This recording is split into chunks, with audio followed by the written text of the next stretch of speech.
మనం ఇచ్చే ఆహారాన్ని దేవుడు నిజంగా తింటాడా? చూద్దాం.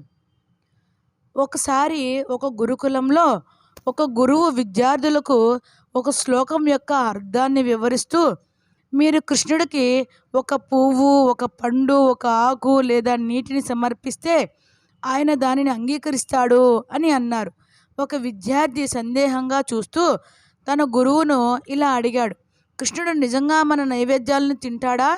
మనం ఆయనకు రోజు ఆహారం, పండ్లు, రసాలు, స్వీట్లు మరియు అనేక ఇతర వస్తువులను సమర్పిస్తాము, కానీ అవి ఎల్లప్పుడూ తాకబడవు. గురువు ఇలా జవాబిచ్చాడు, ప్రభువు నోటితో భోజనం చేయనవసరం లేదు. ఆయన కేవలం చూపు ద్వారా నైవేద్యాలను తినగలడు. మీరు చేసే ప్రతి నైవేద్యంలో ఆయన ప్రేమను చూస్తాడు.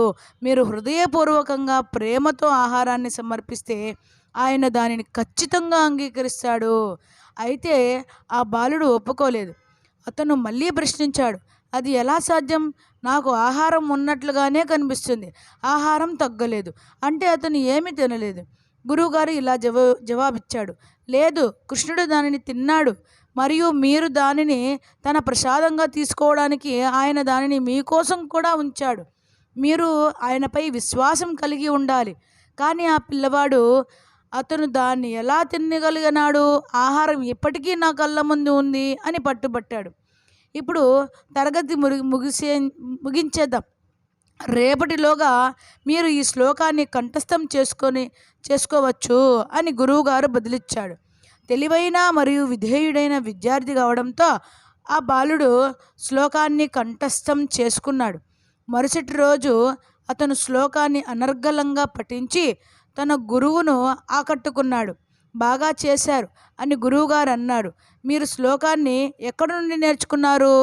ఆ బాలుడు, నేను పుస్తకం నుండి శ్లోకం నేర్చుకున్నాను.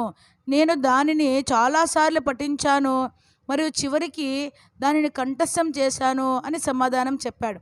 ఆ గురువు ఇంకా ఇలా అన్నాడు, ఓహ్, ఈ శ్లోకం మీ జ్ఞాపకంలో వచ్చిందా? ఆ బాలుడు అవును అన్నారు. గురువు, అంటే అది పుస్తకం నుండి అదృశ్యమైంది అని బదిలిచ్చాడు.